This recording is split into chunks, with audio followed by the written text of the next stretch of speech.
ఎవరు ఎప్పుడొచ్చి పేలుస్తాడో తెలీదు. ఏం పేలుస్తాడో తెలీదు. ఎందుకు పేలుస్తాడో తెలీదు. ఎందుకు దాడి చేస్తాడో తెలీదు. ఇప్పుడు పిచ్చ పెరిగిపోతుంది యూరప్ కంట్రీస్‌లో. ఇప్పుడు అమెరికాలో కాల్పులకు సంబంధించి ఒక్కటన్నా రీజన్ కనుక్కున్నారా? తీవ్రవాదమా? వాడి మానసిక ప్రతి దాంట్లో మానసికంగా వాడు వికలాంగుడు, లేకపోతే మనసు బాలేదు. మనసు బాలేదని చెప్పి ఎవడిని పడితే ఆడిని కాల్చేస్తాడు. ఏది పడితే అది పేల్చేస్తాడు. ఈయన అమెరికా అధ్యక్షుడని చంపేస్తాడా? కుట్రలు బయట పెట్టరు. తద్వారా పబ్లిక్‌లో అసలు విషయం తెలియట్లేదు.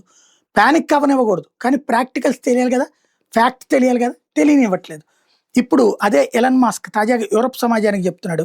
మీరందరూ క్లియర్‌గా ప్రిపేర్ అయిపోండి. ఎప్పుడు ఎవరి మీదనైనా అటాక్ జరగొచ్చు. ఎందుకైనా జరగొచ్చు.